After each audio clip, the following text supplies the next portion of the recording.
तो इसके आगे हम पवनदास जी से जानेंगे भाई परशुराम जी को लोग त्रेता युग से, यानी परशुराम जी को लोग जनता त्रेता युग से भगवान कहते आ रहे हैं, त्रेता युग से भगवान कहते आ रहे हैं।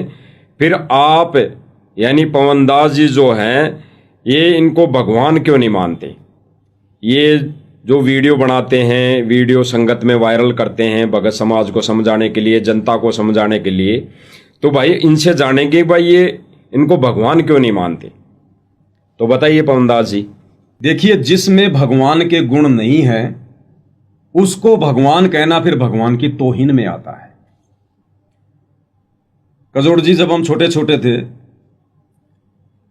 तो कई बार क्या होता था, एक स्पीकर आता था,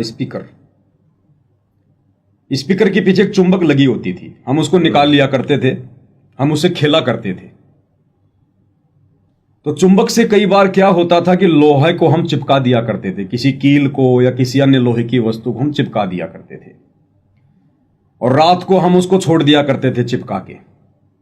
सुबह जब हम उठते थे तो उस लोहे को हम चुंबक से दूर किया करते थे, और अलग करने के बाद में हम देखा करते थे कि उस लोहे में भी कुछ गुण चुंबक वाले आ जाते थे।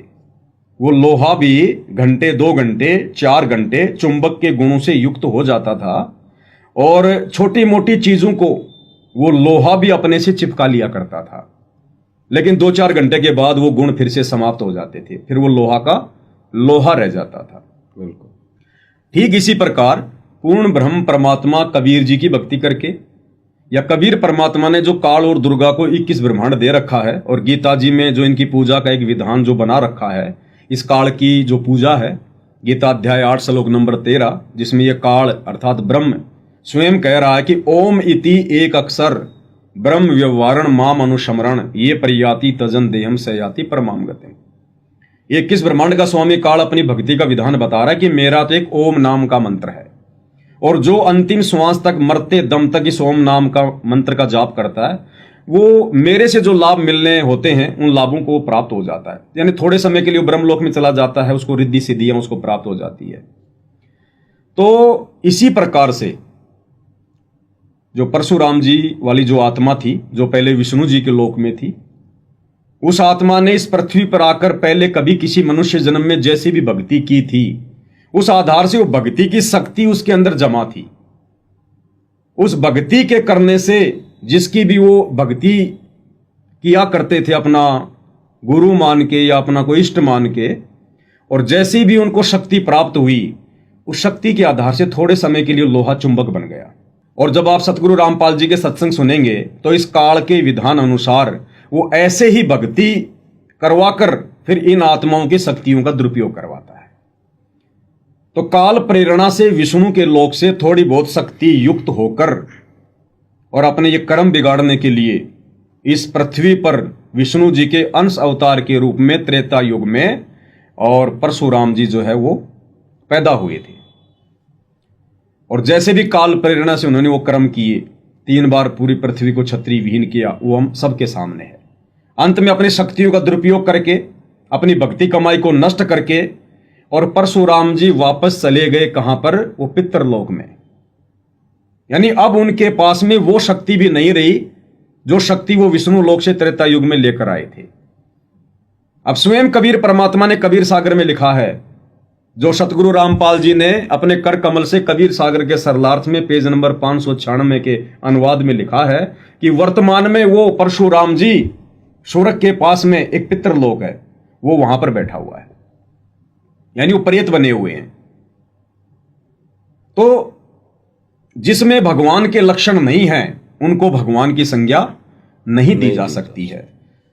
दूसरी बात कजोड़ जी, हलवा जब तक हलवा है उसकी महिमा की जाएगी। हलवे में जब तक हलवे वाले गुण हैं उसकी प्रशंसा की जाएगी, उसकी महिमा भी की जाएगी। उसकी खुशबू से आदमी कहेगा वाह जी वाह, क्या हलवा बन रहा है, क्या महक है। तो हलवे में जब तक हलवे के गुण हैं उसकी महिमा की जाएगी, उसको हलवा ही कहा जाएगा। और हलवा खाने के बाद दूसरे दिन जब वो लैट्रीन में तब्दील हो जाता है तो उस लैट्रीन को फिर हलवे की संज्ञा नहीं दी जा सकती। अब उस लैट्रिन को कोई कहे कि ये तो हलवा है और कोई उसको खाने लग जाए, उसकी महिमा करने लग जाए, तो लैट्रिन को हलवा समझकर उसकी महिमा करने वाले को और उसके खाने वाले को, दोनों को मूर्ख व्यक्ति की संज्ञा दी जाती है। तो जिस समय त्रेता युग में थोड़े बहुत गुण इस काल की भक्ति करके परशुराम जी ने अपने अंदर ले लिए थे, और त्रेता युग में उनको थोड़ा बहुत भगवान कहकर संबोधित करना ठीक था, क्योंकि त्रेता युग में तत्व ज्ञान नहीं था, आत्माओं को भगवान की परिभाषा का ज्ञान नहीं था। जो अपने से ठाडा होता उसी को लोग भगवान मान लेते हैं, भाई जिसकी लाठी उसकी भैंस। लेकिन वर्तमान में सतगुरु रामपाल जी ने हमें तत्व ज्ञान भी दे दिया, नकली और असली भगवानों की पहचान भी करवा दी, और हमें यह भी पता चल गया कि जो शक्ति परशुराम जी त्रेता युग में विष्णु लोक से लेकर आए थे, वो शक्ति वर्तमान में उनके पास नहीं है। आज परशुराम जी के पास वो शक्ति नहीं है कि वो पूरी पृथ्वी को छत्री विहीन कर दें। बलात्कार तो आज भी हो रहे हैं धरती पर, चोरी डकैतियां तो आज भी हो रही है, कुकर्मी तो आज भी हैं धरती पर। वो तो त्रेता युग था, इस कलयुग से तो अच्छा युग था। बिल्कुल। आज तो कलयुग है, आज है आवश्यकता विनाश करने की, तो आज क्यों नहीं आ रहे परशुराम जी पृथ्वी को छत्री विहीन करने के लिए? क्योंकि अब उनके पास में वो शक्ति नहीं रही, वो प्रेत लोक में बैठे हुए हैं, वो पितर बनकर बैठे हुए हैं, आज वो भूत की श्रेणी में है। अब उनके पास में कोई शक्ति किसी प्रकार की अध्यात्म वाली नहीं है। तो जिसमें भगवान के लक्षण ही नहीं है, जिसमें भगवान के गुण ही नहीं है, उनको वर्तमान में भगवान कहकर संबोधित करना असली भगवान की तौहीन है। तो आज वो भगवान के गुण, भगवान के लक्षण परम पूज्य सतगुरु रामपाल जी में है। तो ये है भगवान वर्तमान के भी, और पहले भी यही भगवान थे, लेकिन पहले दुनिया इनको अज्ञानता में समझ नहीं पा रही थी। अब ये भक्ति का ठीक का समय आया, उन्होंने हमें शिक्षित किया, धर्मशास्त्रों से परिचित करवाया, सारे सबूत उन्होंने हमें दिखाए, सृष्टि रचना बताई। अब हमें समझ में आ गया कि हु इज रियल गॉड, असली भगवान कौन है। तो अब हम अपने पूज्य गुरुदेव को भगवान कहने के अलावा अगर किसी और तथाकथित भगवान को भगवान कहेंगे तो ये हमारे पूज्य गुरुदेव भगवान की तौहीन होगी। हम इनको ब्रह्मा जी कहकर हम संबोधित करें, विष्णु जी कहकर संबोधित करें, शंकर जी कहकर संबोधित करें, हम परशुराम जी कहकर संबोधित करें, नो प्रॉब्लम। लेकिन उनके आगे पीछे भगवान शब्द लगाना एक भगत के द्वारा वर्तमान में संत रामपाल जी का शिष्य होने के बावजूद किसी भी प्रकार से उचित नहीं है।